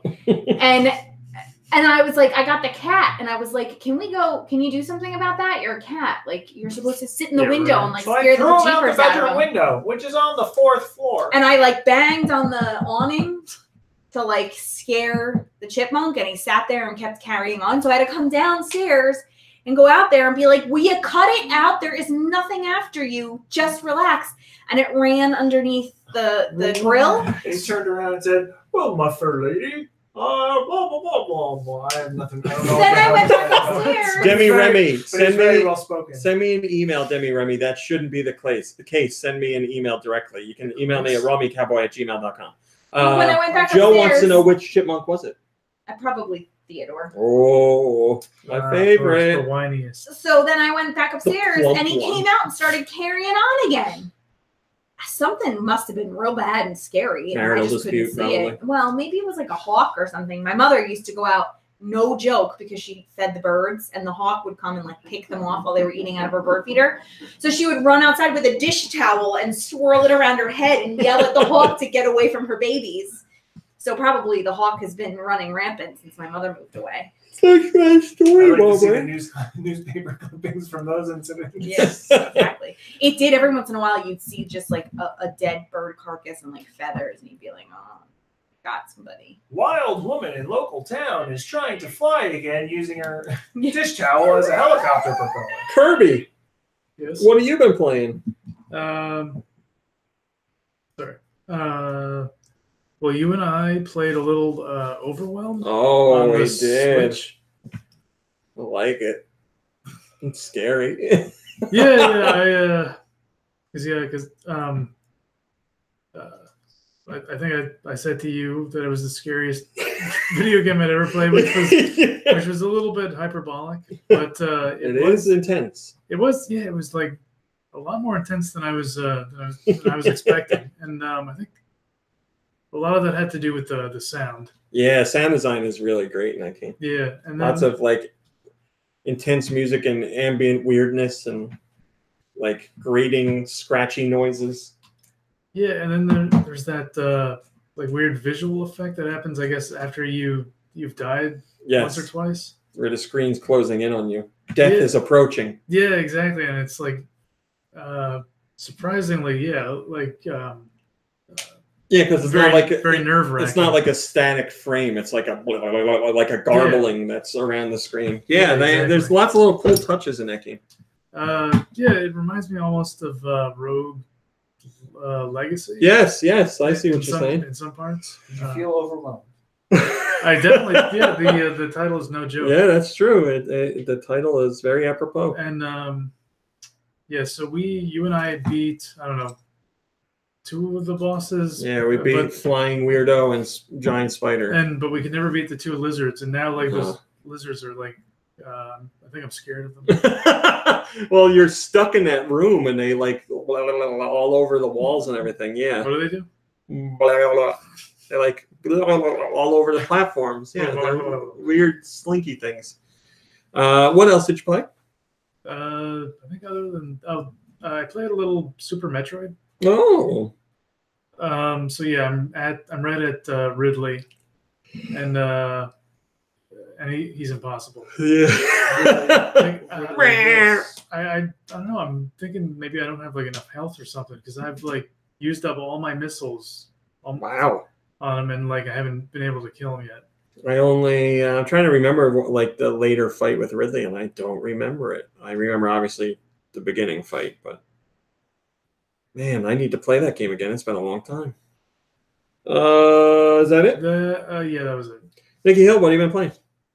I don't know when I was playing it, but I did play Trials again. I thought you were gonna say I don't know what I was playing. I really don't. What? Played a little bit of that last week, but that was like right before the podcast, I think. So that was. You played after, didn't you? I don't think so. They played. Well, I thought you did. No, you did because I was upstairs making the bed and you needed a cool wet rag. Yeah. Oh, that's right. Yeah. And then I don't know. I may have played a little bit of No More Heroes, or sorry, Travis Strikes Again. No More Heroes. Boy, oh boy, that game does something interesting. It makes me play games and do things I don't really want to do in a game, and then it comments on it and calls attention to it, and I'm like, it knows. Like, what do you mean? To further your story along, it's just like a big. It's not even a game. It's just like a read-along adventure. Yes. Yeah. And I've realized that every time I save the game and quit because I'm just getting tired or I have to take care of other things. Hi, Stakona. When I restart the game, I was right at the end of where, like, there was one thing where I had 3 more pages of that story to go before I got a death ball and can continue playing. Mm-hmm. And another time I played through almost an entire level. I was like, I really need to stop. And then I realized, like, I went back to play again and I was running around and I was like, there's nothing else to do. I guess I just have to go into this store and fight the boss. And I was like, wow, I was at the end and I quit right before I got to the end. But, yeah, it's just interesting game approaches, styles. I don't know that I would not play normally, but I have no other choice but to well, yes, it's a whole bunch of game types in one game. Right, but I'm just saying, like, it's games that you don't really want to play. Or it's like not, especially No More Heroes. You know, even No More Heroes 2 was a lot of different kinds of styles of gameplay, Mm-hmm. and this is like that. But there's stuff in there. I mean, can I talk? Just yeah, go ahead. Hello, like Swedish. the racing one. Yeah. The racing one was really difficult for me just because, like, the coordination of pushing different buttons at the same time and trying to shift gears. And at one point, he says, like, the person who's playing this game probably doesn't even want to be, like, they didn't buy this game for this, so just get over it already and just finish it. And I was like, that's what I'm feeling. Let's do this. Yes, Suda does love to be self-referential and break the fourth wall. But also force you to a point where he's, like, in your head, basically, because it's just like, yeah, nobody wants to play this kind of racing game. But I don't know. He originally said, like, he had planned, like, a whole big thing for that. Like, that could be its own game altogether, he was like, but pared it down for what it is. And Travis Strikes Again. But he said if he could, like, revisit the game, he would like to turn that thing into its whole own. The like, Death Drive? Yeah. Into its own experience. Is that it? Yeah, I think so. Mom Ray, what have you been playing? Oh, Toon Blast. I was gonna ask Always about Toon Toon Blast. I don't think I played anything. Okay. What did you play, Romy? Oh, thank We you. have plenty of time to joke around. But Thank you. Let me tell you what I played. I played a lot and that's it. We were running out of time. this week. I'm bringing up my Switch app to take a look. Music. You wanna hear questions. We do questions next. Toe Jam and Earl Back in the Groove. I played a lot of that this week, and I played online, which is my first time playing online. Yeah, all right. I played with Do Michaels and someone else that you don't know. We were playing online on the Switch, and the 3-person team, unfortunately, we did not make it. But when I was playing just me and Do Michaels, we did make it to Funkatron. We played a randomly generated game, and we made it to Funkatron. And Do got to unlock a new character because you get to unlock characters at the end of Funkatron and then play as them later. He saw Peebo. And he was like, who the hell is Peebo? And I was like, Peebo's in the second game. Yeah. And I love Peebo. And he's like, oh, all right, I'll unlock Peebo. That is And love then Peebo too. yesterday, he was playing as Peebo. And he's like, oh, my God, Peebo's so great. He really does like Peebo. Peebo's a little like green. I think he's a 3-eyed alien guy. And he dances really great. And he looks like a pea. And he's wearing like I think he's wearing a skull cap and like yellow shorts. And that's it, really. He's amazing looking. Peebo's great.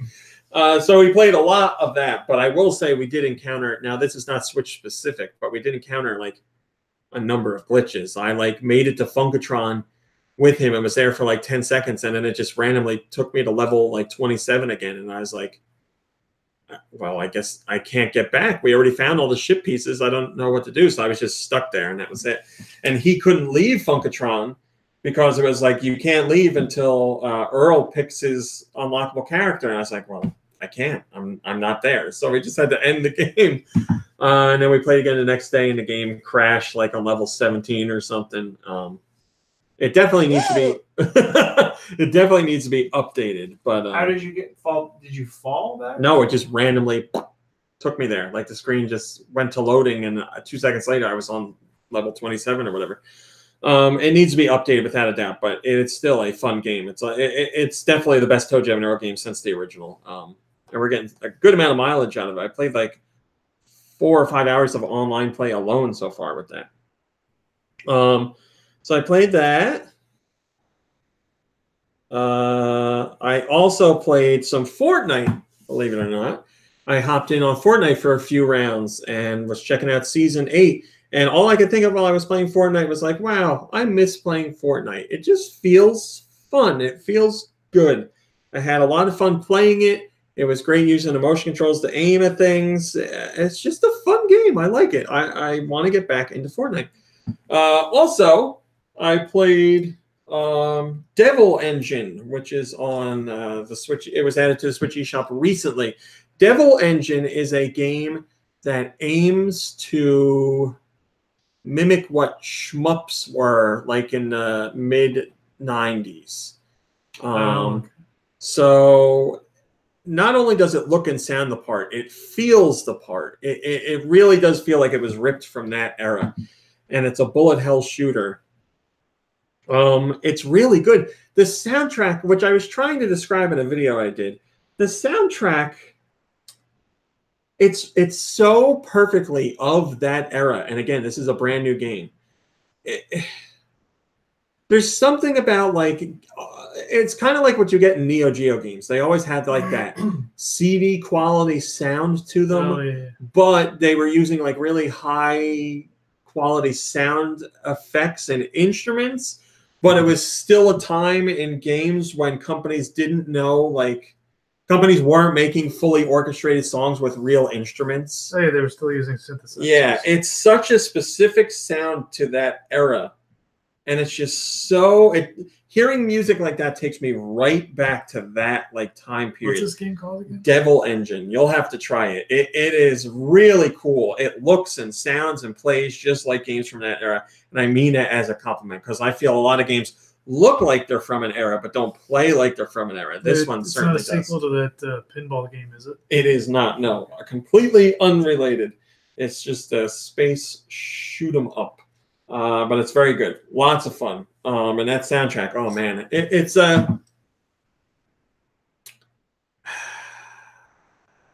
kind of like the music you'd hear in like an old like 90s anime, like something akin to like maybe Ghost in the Shell or Akira. It's got that vibe to it, but also games from the era too. Like I said, it reminds me of Neo Geo a lot, Neo Geo stuff. So I played that.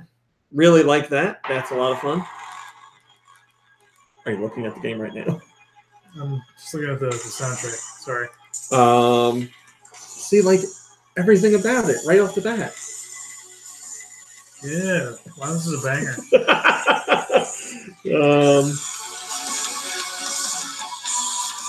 Yeah, it's got that feeling. I don't know how you set out to make that vibe and nail it.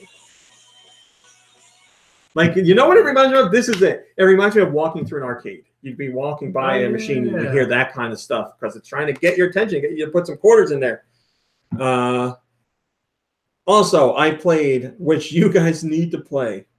I played Rico on Switch. Rico is... Yeah, what's this segment on the GoNintendo webpage? The video? Yeah. What do you do with those segments? I play a game and I talk about something, usually related to the game. You talk about it while you play it? Yeah. So it's kind of like just Bright Rippers, but there's nothing funny about it. I mean, stuff might be funny. Stuff might come up that's funny. There is some funny stuff that happens in Rico, but yeah, I play a game and I talk about like a certain aspect of that game, or I talk about like a genre in general that this game fits into, or a type of. It all depends on what the game is. Like with Rico, I was talking about games that do very few things and are very bare bones, but are extremely enjoyable, like Rico is. Rico's literally, this is all it is. Buildings with rooms, and each room has people in it, but the people never leave their rooms. You have to go and kick the door down, and then it goes into bullet time for like 2 or 3 seconds, and you blow everybody away, and then they might run out of the room. But once you clear a room, it says room cleared, and you go to the next room. Like that's so funny. Once you clear a room, it says room cleared. Like I can't never mind. Yeah, that was good. All hostages have been murdered. Got them all, every last one. You were supposed to save these people, you idiot. So there'll be missions that are like retrieve the documents or something, and literally it's just like find 5 briefcases and hold a button and pick them up. That's it. But you have to clear those to get out. So it'll be like clear every room, find all the briefcases. But each level is randomly generated. So random amount of enemies in each room, random building design, but they all share a certain, there's only a certain amount of themes they pull from, like construction site, office building, apartment complex, stuff like that. And it literally is just go in, shoot the enemies, the room's clear, go to the next room. And then when you get everything that you need to fill the objective, it says go to the exit. That's it. And it's so basic. And the visuals are not great. But They're nobody's following. They're very bland. What do you mean? Is there a threat when you're just running around? You said nobody leaves. Yeah, when you kick down a door and guys come out. Okay, so there are times when you don't get everybody, and now they're free roaming, and they can get. Well, you don't get room cleared until you clear everyone in the room. Oh, what do you mean clear? Like kill them? Yeah. Yeah. Okay.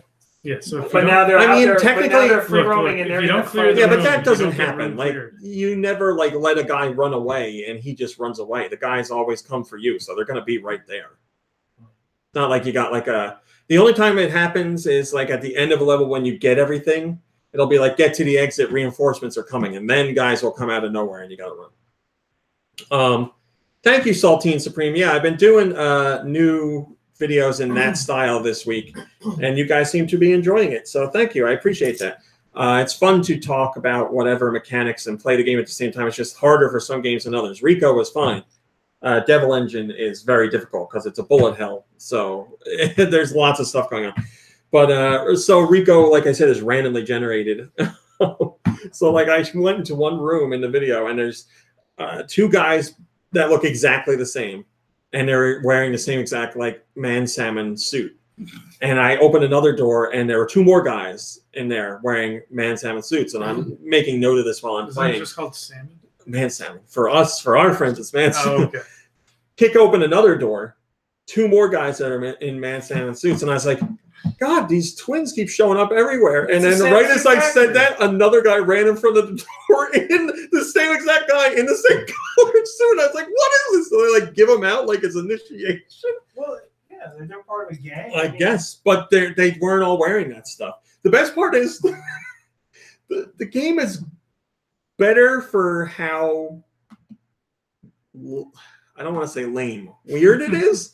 So the guys will just stand in the room until you kick down the door. And when you kick down the door, it goes into slow motion, like I said. But all the guys are just like standing there, like looking at walls and stuff. They're not all like aimed at the door. They're just like, well, they're expecting you. And some of them have like explosive barrels in the middle of the room. And I'm like, wouldn't you like move that out of the room before somebody came in there?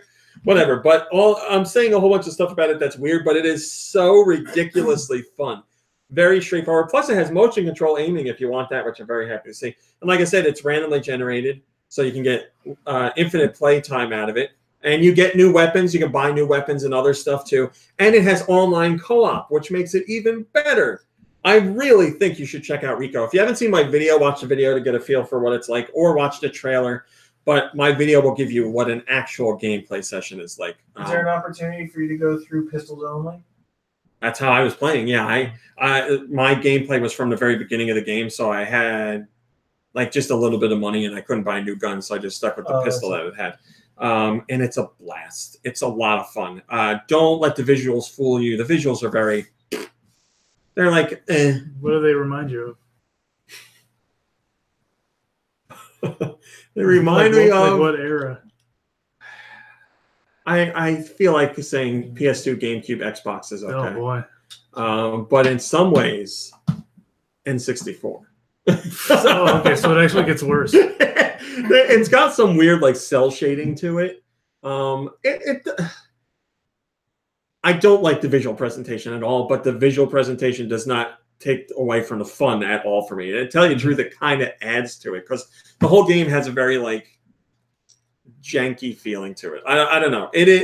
Reviews for the game are good because everybody's like, listen, it doesn't do a lot and it's made some weird design choices, but for some reason the game is still a lot of fun. So It's fun. It's kind of like when we played Rainbow Six, where it was just literally run around and clear out the whole place, and that's it. What? Vegas, or when we went back and played Lockdown? Oh no, Vegas. Yes. After. Yeah, it's just here's a building, clear it out. We got a butter liquor up on the counter. That's all it is. So I really highly recommend that game. It is a lot of fun. Cats lick the butter. I also played some more Tetris 99 this week, which did not go well. I can only get up to third for some reason, and I'll talk about that. I played more Overwhelm, which we've talked about in great detail. Well, Tetris for Jeff. I already forgot I added that. I did play Tetris 99.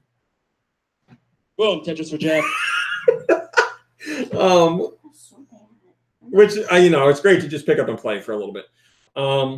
Overwhelm, like I said, I can't recommend enough. Overwhelm is so fantastic. I talked about you in the video I did for Overwhelm because I was talking about how you were saying the feeling of it. I did watch that video. It was great. We had a lot of fun. I really liked playing that. I like playing it solo, and I like playing it co-op. It's a really cool game.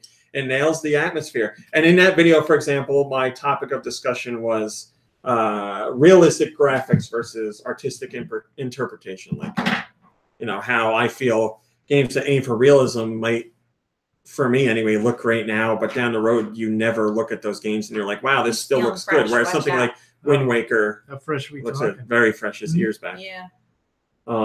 See a fresh Prince. He did bite my face this week. So there's also, I don't know if that was necessarily their intention or if they were going just more for like the bit graphics. What is it, 8-bit or what game are you talking about?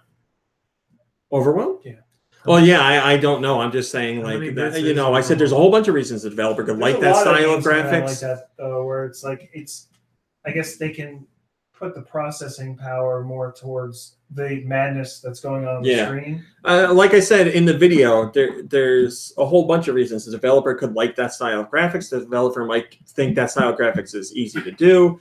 The developer might think that vibe fits better with the game they're trying to do. There's a whole number of reasons. What I do think is some developers are like, let's make a sprite-based game because those are easy to do than polygons. But then they realized that there's a whole art to creating sprites that look good. Let's be and honest. move well. There's only one true sprite-based game. Cool Spot? That's 7-Up. Yeah, Damn it it. wasn't a sprite-based game. Yeah, I It blew was it. 7-Up based. Yeah, I blew it. You were right. But I was totally wrong. Sprite. What is Fido Dido? Was he the sprite? No, he was Fanta? Slice. Was he? Yeah, it was like orange and lemon lime slice, wasn't it? I don't remember. Okay, I It's got probably right. Can I just squeeze past you? What mascot did Sprite have? Did it ever have a mascot? No. They had That guy. Red Man, right? Wasn't he in the Sprite commercial? Yeah, that's it. Sprite's mascot is Red Man. Yeah. He literally was though. No. Yeah. There I might. like the little table with the lamp. Oh yeah. I just plugged it in there last night. Okay. And also, finally, I have to talk about another game I played, although I don't Wait, remember. what was I just talking about? Sprite. Yes, Slice. Thank you, Fido Fido Dido. Dido. I think the mascot for Sprite was Spuds McKenzie, right? No, that was Budweiser. I think so. I played a game with Name of Austin because he was like, hey, do you want to play something? I've been playing this game. You should try it. It's really janky. And I was like, yeah, I'm down with that. And we played H1Z1. It's their Battle Royale game, but it's not called Battle Royale. I forget what it's called. But again, it's another game. There he is. You're right. That's right. How did he get his own video game? And that animation is great. Was there a tie-in with Slice in the video game? I guess, yeah. Man, what a great character. Bring that guy back. Fido Dido. Fido, Dildo, Dildo. Fido Dido. Dido. Fetal. Fido. Wait, did you say fetal dildo? Fido. That's what you just said. That's a great band name. We're Fido Dildo. H1Z1 Battle, whatever. I don't know what it is, but it's free. We were playing it on PS4. It's another Battle Royale game, but it's a lot like Rico. It's very bare bones. The graphics are bare bones, but it is such a different Battle Royale experience than the other games because of it. And when you finally get down to the last few people, the circle gets so ridiculously small, and everyone is like just driving around like cop cars and ATVs and like spinning in circles to try and get away from each other. It is crazy in a great way. The game does not have polish in any way, shape, or form, but I find it so much more enjoyable for that. I really like Apex Legends, but that is such a polished experience where everything is so fine-tuned. Whereas this H1Z1 game, it's a little more freeform because of the developers just not fleshing things out or putting like the spit shine on things. And it feels fun. It makes it more fun. I don't know what else to say. But yeah, I'm very much looking forward to getting in there and playing it again. So yeah, I played a lot this week. And yes, I've been doing those new videos. So I got a video for Overwhelm. I got a video for the Axiom Verge stuff. I got a video for Devil Engine. I got a video. There's another one in there for something. I don't remember. But I've been trying this new video idea out because there's not. Oh, a video for Rico, obviously. Tetris for Rico. Boom, Tetris for Rico. I obviously like. Boom, Tetris for Jeff. Every day isn't big, like there's not a top story every day or big news every day, but I want to do videos almost every day. So this is what I've been doing. All you have to do is lie about the stories that you do tell. Say that they're major. That's stories. it, yeah. So this has been my week of experimentation with playing stuff and talking to you guys, and I have really enjoyed it.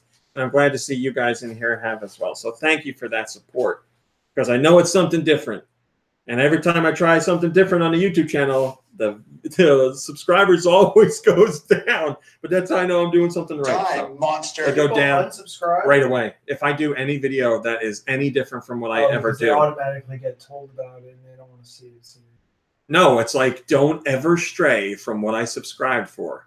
Because the second you do, I'm out. They don't even watch the video. Like, I watch when the video goes live and then refresh the subscriber count, and like 2 people go away right away. It's like, no, not watching that. But They say you're doing something right when you're making people angry. So I like what I'm doing. The YouTube channel is not for money. The YouTube channel is for me to have fun and to talk to you guys in ways that I think are fun. Tom just said unsubscribe. So that's what I'm doing. And for those of you who support that, thank you. You're out of his I top appreciate 8. that. Oh, no. No. I got a MySpace email this week, and I clicked on it.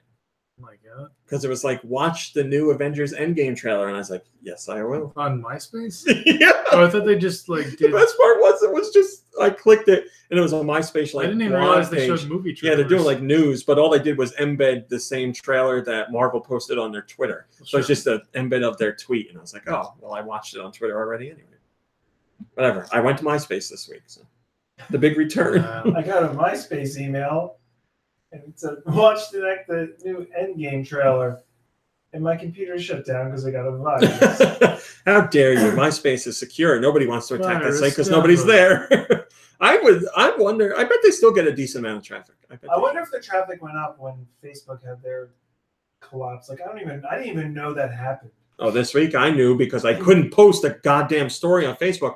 I got the error message and I was like, oh, Is that no. all it was when people were trying to post? They got an error, or like you couldn't do anything. You couldn't do every once in a while I could get the feed to load, but I couldn't like click a like. I couldn't post anything. I was just, it's so weird saying it because I have nothing going on with my life, but I was so busy that I wasn't even on Facebook that day. Yeah, I'm on it every day to post stories because I put extra hours since. It's just, thank you, but oh yeah, I got to talk about that. There's no time for questions this week. I'm sorry. What? Send your questions to GoNintendoQuestions@gmail.com. It's not even 5 o'clock. Well, we still got to do music, and I got 2 things to talk about right now. I want to Okay. say, God damn it, I lost one of them. Go Nintendo Music. What did you say? Send your questions to GoNintendoQuestions@gmail.com. Where? GoNintendoQuestions@gmail.com. Thank It can be about Nintendo or any video game or anything in general. What was the other thing I was going to talk about? Oh, yes. Thank you for your Facebook support. We were talking about Facebook. Our stories got 100,000 different impressions this week on Facebook. Thank you. I haven't ever really paid attention to the Facebook stuff, but I'm actively trying to. So thank you for that. 100,000 impressions on Facebook. And then I have a bigger thank you. Last week, I thanked you for getting us to almost 4 million impressions on Twitter. Well, you did it this week. 4.2 million impressions on Twitter this week alone. Thank you so much for that. I greatly appreciate it. That's crazy because there wasn't any big news this week, but you guys are checking out Twitter, so thank you. Smash that Also, on like top button. of that, I'm calling you out, Doug Bowser. You hear me? I know you were on my Twitter account. I put this week on HQ, there's a question about Doug Bowser. They said, Nintendo's new blah, blah, blah is appropriately named what? And it was like Kirby, Bowser, I don't know, Yoshi, I don't remember. Took a screenshot. Posted on GoNintendo, and on Twitter I said, hey, at Doug Bowser, whatever his Twitter name is, you were a question tonight on at HQ Trivia, and HQ Trivia liked it right away. And then on my phone, it said liked by Doug Bowser, and I was like, oh my God. And then I went to go see it, and it wasn't there. Oh. Because for a moment in Doug's life, he was like, I'm the old Doug. And then he's like, I can't. I'm the highest up there is. I can't publicly show my support for a fan site like this. And he removed the link. Or he clicked it by accident. But I saw you, Doug Bowser. You were there. I saw that you were there. You're probably caught getting you. him in trouble right now. I tried to screenshot it, but the damn thing disappeared. I swear this happened. Mm-hmm. Did you go into your notifications? We all believe. Yeah, it's not there. It Oh. literally is gone. I clicked the one that's like to see all your. We know your Twitter new friend Doug notifications. liked you on Twitter. We know that. You're, of course, it just mysteriously disappeared. Of course. And this is why I considered not telling the story. So, yes, thank you, Doug, even though you can't show that support publicly anymore. I appreciate it. Is he your online boyfriend? I slide into Doug's DMs all the time. He doesn't follow me. I went through to see who he does follow. Would you say you slide into what? His DMs. Come on, Kirby, give it the lingo. That's old lingo. You slide into his DMs? That's what they say nowadays. Right. Yeah. It's when you pop over to your chum on Twitter who you're following and they're following you and you send them a private message and you're like, hey, buddy, how's that dick doing? Whoa! DMs. Whoa. How's that dick moving? I don't know. That's what DM Dick stands for. motion. Dick motion. Dick motion. That's a dick motion in the dick ocean, Doug. Well, goodbye, Nintendo support. But, Doug, we had our fun. I appreciate it. All right, let's do music, damn it. I wouldn't say we had our fun after you just made a comment about you want to hear it. What? You want to hear it? Oh. Is that what I sound like? You got me with that one that time. This one is Talk If- about dicks and then say, from well, we had our Autumnal fun. Blake. Giant Reggie says, what is this podcast? Sounds kind of spooky. Fatal Frame, Resident Evil. Or Luigi's Mansion. Can we get a system? A video game system. 3DS. Oh, this is supposed to be on here. No. Oh, is one it- of those novels to Is it Zero? Oh, is this Yeah, what's that thing called? Zero something? Does it have the word zero in the Ever Oasis? Damn it. First party? Alright, we don't know what it is. Go ahead. Fantasy. Published by Nintendo here. Yeah. I played that too, but I don't remember. I the also music. played It it. was Fantasy Life from Autumnal Blake. This one comes from Guy Bonds, who continues to send perfectly formatted. Guy Bonds. Oh, musicians.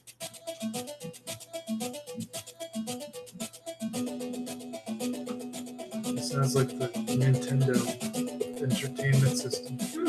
It is. Sure, a little more. Romy, does this sound It's tough to familiar? break down. Is it licensed? It's like Oh boy. I can't even place the company. I don't know. Lucky O'Hare. Monsters in My Pocket. uh-uh. Barbie. It's, Toxic Crusaders. G.I. Joe. No. X-Man. Wolverine. No. Bible Adventures. Crash Test Dummies. Oh man, deep cut. Killer Tomatoes. No. Swamp Thing. No. Zen the Intergalactic Ninja.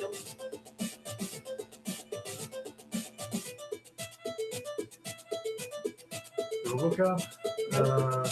Is it a board? Batman. No. Jurassic Park. No. RoboCop. I said that already. Oh, sorry. Total Recall. I literally said it 2 Jurassic seconds Park. ago. No. RoboCop. Batman. Superman. All right, we don't. Fester's Quest. No. We don't know. James Bond Jr. You Son of a asshole! Bitch. Nobody cares about what Junior did. What did he do? This Ruin one his comes from father's Liar. legacy. That's what he did. Were they even related by blood? Uh, No. Charles. Resident Evil. No. Man, we're in trouble this week. Yeah, we're off to a real bad start. No. I feel like I know. Metal Gear. Perfect Dark. What system? We. Deadly Creatures. Yes. Yes. Oh! I didn't even play it. That's a great game. I really Deadly like that game a Creatures. lot. What actors Said were no in one that? ever. How dare you? I'm just kidding. Mickey Hill would say he liked that game. But it Hopper. was Dennis Hopper and Billy Bob Thornton. Yeah. What a cool game. Deadly Creatures. I'd like a HD re-release of that. That was THQ Okay. too, right? That was THQ, and they are back. This one comes from Okay, Andy great. the Zombie. That's THQ Nordic, yeah. Bubble Bobble. Let it go just a little bit.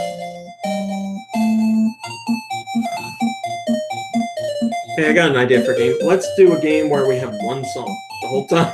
We have I guess I mean, technically if it's there's this song. 100 levels. there's a couple other, yeah, right. There's a couple other songs in there for bonuses, but I can hear the death noise and the bubble popping noise.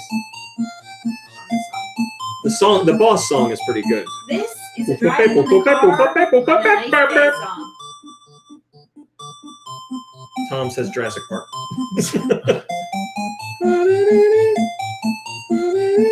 Okay. All right, that was Bubble Bobble from Andy the Zombie. This one comes from Jet Jaguar. Focus all attacks. all attack. Focus all of the attacks Oh, on yeah. him. Guardian Legend? Now that song was a banger. Bubble Bubble was a banger. I feel like it's made by the Guardian Legend people. And I don't know who made Guardian Legend. You have a company here? Taito. Taito, Sports team? oh, this was definitely made by the Guardian Legend people. What is it? Kage or something? Nope. Not licensed. What is it? Romance of the Three Kingdoms? Taito do. Yeah, I'm struggling to think of stuff. I'm gonna guess not a franchise. I don't think so. Yeah, it is kind of irritating.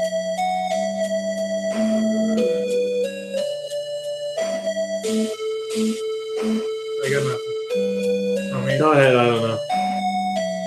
Little Samson. Little Samson. I know the name, but I never played the game. didn't we play it for a little bit? Did we? I feel like we did. Is it biblical though? Like a long time ago. It was about little Samson turning into animals or something. Oh, that does sound vaguely familiar. This Is it one the comes baby? from No No. Filter. Alright, it's a portable. No. Is it Super Nintendo? What is it? What? Is this a Wario? No. It's a WiiWare channel. It is. Well, it's a channel. Oh, oh, that's a huge hint. Everybody votes. Yep. Do Michael's favorite channel. He used to go to Really? that channel all the time, yeah, and Funny get very angry at every result. He's like, cats more than dogs. What are people talking about? It's like, you love your cat. He's like, I do, but still, people. He's like, do people like rainy weather better than sunny? I'll never forget it.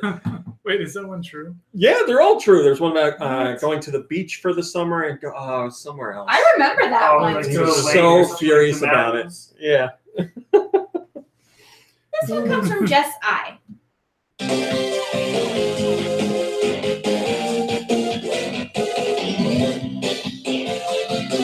Is this a portable? Yeah. GBA? DS. Yeah. It's the end of some movie about high school, I think.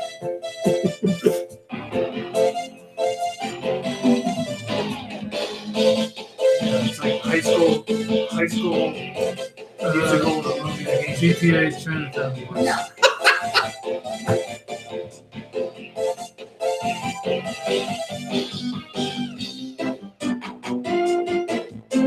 It's giving me a first party vibe now. Yeah. Okay.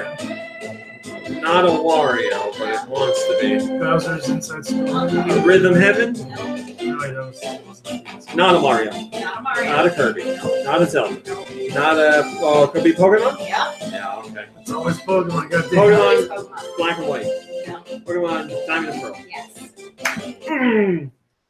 All right, this Pokemon's Diamond and Pearl from Not Jess today, I.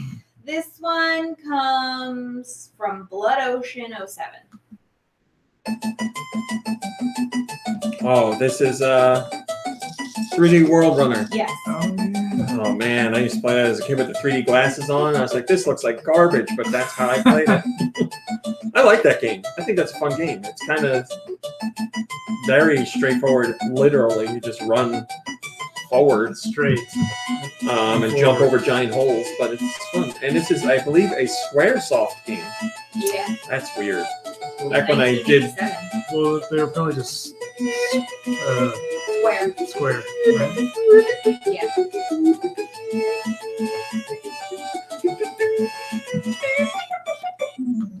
It's good. All right. That was the 3D Battles of World Runner. This one comes from Glitter Bubble 3. Something with a case. Like solving a case. Something about a doctor. Something about maybe where it's cold. Is I this, don't think is so. this another DS game? Martial arts. No martial arts. Ghost Trick? No. Uh, I don't think DS was the only platform it was on though. oh boy. Is it licensed? No. Okay. franchise? So No. I didn't like it. Scourge. Oh, good guess. So it was on the DS and the Wii. I would guess. I don't know, but I know it wasn't just the DS. I really get a vibe like you're solving a case or searching for clues. Are you a ghost? There's no ghosts. The visual novel. Is this a game you're familiar with? Not very, but a little. Still around today? I don't know. What the heck is it? Ivy the Kiwi. Was that on DS? No, Medios? wait. That is some pretty Is it fun Medios? games. There's some pretty Or fun no games. idea. You played Medios a lot. Elevits. I don't know. Go ahead. Plants vs. Zombies. Oh, I never played any of those. Me neither. That's weird. The last song for today I don't like tower defense. comes from And they Mikey3319. California games. Yeah. Yeah. Now, hold on. Let me think of what one. Oh, I don't know. Footbag. I was thinking that, but I think it might be Half Pipe. Oh, you don't know? It just looks like the Footbag, not to be confused with corn. cornbag. Or Corn cornbag. Why did we all play California games? Like, why was that such a... Yeah, like a lot. It seems like a lot of people played it. You didn't really? 6 out of 10 says Sir. I'll We're on take the it. East Coast, and it was just a dream for us. Oh, a California California. Dream! Yeah. And right now, you're listening to the theme song from California Dreams as we end the show. Hello, copyright strike. Yeah, I'll do it. Don't wake me up. Yeah, I'll do it. Don't wake me up Don't wake me up. when I'm dreaming.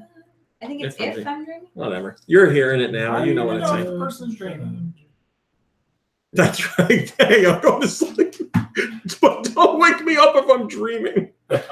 Okay, I'll do that. I guess like they expect you to act like a dog or something. You're like, Or were they telling their families like, "I'm gonna dream of I'm gonna have big aspirations or whatever. Don't wake me out of this. Like, just let me dream." I got you. It's like, okay, you'll just waste your life. No dream lonely it away. times. Only dreams. Thanks for watching. Thanks for listening. We'll see you next week. Goodbye, Bye, everybody. everybody. Peace out. Don't wake me up. Don't wake me up if I'm dreaming. Honestly, didn't really California watch that show. I might have dreams. seen, like, My sister one watched, episode. so I saw quite a few. Thanks, RMC, Mom Brain, Kirby, Nikki Hill, and Manch. Great show as usual. Bye, everyone. Kisses and hugs, says Sarah. Goodbye, Sarah. But we do have a little time for an after show, if you would like, because I'm exporting. I will start. I don't know if I announced this. You're closing this. I don't know if I can, but I'll say it anyway. Can I have In one of those lemon seltzers? in the next issue of Nintendo Force, which I don't know when it's out. Probably what are we in now? March? Didn't you just get Probably April. Yeah, I guess it'll be out April. I will be writing the preview for Marvel Ultimate Alliance 3. Whoa! And I'm very excited. I will also be doing a review of Unravel 2 in that issue.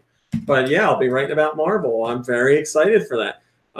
Thoughts on Captain Marvel, says Elfman Mombrain. Would you like to go first? While I admire Brie Larson and her outlook on life and her attitude, I didn't love her acting in the film. Right here.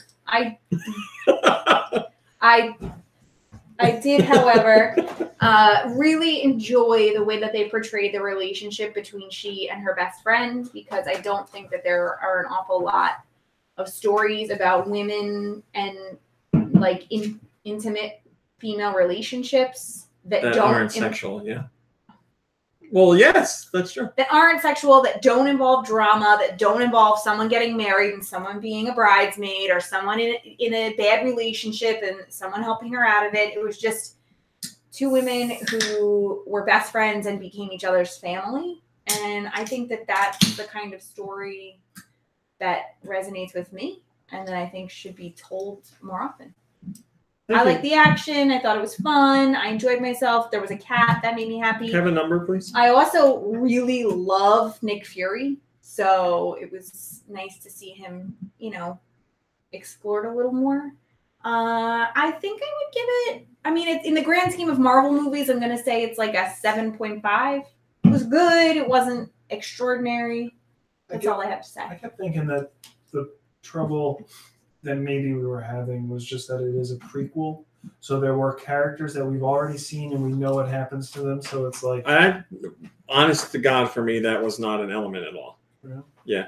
It's just because, I think that affects the whole storytelling and the way that things kind of evolved. Like, and it works maybe subconsciously too, because you're aware of things, but you have to let them play out. And it's interesting because you know what happens, and it's interesting to still see how we got there. But I don't know. I would give it a 7 out of 10. I did enjoy it. I would say it's the weakest of the Phase 3 Marvel movies, but I did enjoy it. There was some of the action that I really liked. Just Brie Larson, who I have not seen in anything ever. I didn't care for her acting, and I also felt some of the dialogue was weird, like weirdly written. I always feel like the characters are written so well in Marvel movies, and their lines are great. But this writing team that did this one, it's their first Marvel movie, and they are the first pair that has stood out to me as like writing a few lines that I felt were awkward dialogue. But I felt that the humor warmed up as the movie went on. Well, that one guy is fantastic. I don't want to spoil things, but there's one character I thought was the funniest in the movie by far, and he was like, that guy felt like what I expect from a Marvel movie. I agree. See, those jokes, I feel like. Thinking back, I'm pretty sure I wasn't too. They were chuckle jokes. They weren't like funny. Well, the only one I feel who is really like laugh out loud in any of the movies is Batista, because his character just is so like it's a great juxtaposition between everybody. There are some like really jerky elements of Tony Stark that Yes, but that's not like a full-out laugh. There are a couple more. If I'm really laughing at a Marvel movie, jokes. These were like, here's the layup and there's the punchline, or whatever. If I'm really laughing at a Marvel movie, I'm laughing at Drax most of the time. But thank you, Sweet Rabbit. I mean, that makes me laugh. But the one line in Guardians of the Galaxy 2 was not by Drax. Mary Poppins, y'all. Mary Poppins, y'all. That really, especially when he's like, I'm Mary Poppins, y'all, and he goes, is he cool? And Star-Lord's like, yeah, he's real cool. That's funny. That's really funny. No, that is not snow out there. I can't believe you guys support Dave Bautista after seeing what he did to poor Ric Flair 2 weeks ago. I saw people. Oh, it was so great because there was a thread about James Gunn getting rehired for Guardians of the Galaxy 3, and everybody's talking about how they were so happy that Bautista really stuck up for him, and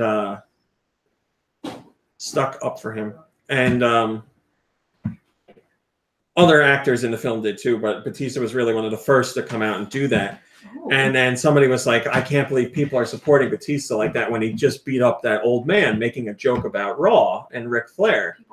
And other people were like, what happened? I don't want to support Dave anymore. And somebody was like, this is wrestling. We're talking about wrestling. He didn't really beat him up. And somebody was like, and you see him dragging the man, and they're like, yes, it's wrestling. He didn't really do that. They're friends in real life. There were also people who legitimately got upset because they saw a photo of Steven Spielberg sitting next to his big game that he hunted, and it was a Stegosaurus or Triceratops. People have posted that and like other people legitimately were like, "This is disgusting. I hope he burns." That's great. That's so great. It's a Triceratops. Oh man! And on that note, we're getting. It was the last known Triceratops. He got the last one. They were done with the movie. He's like, take them out. We don't need them anymore. Thanks for watching. Thanks for listening. We will see you next week. Goodbye, everybody. Goodbye, everybody.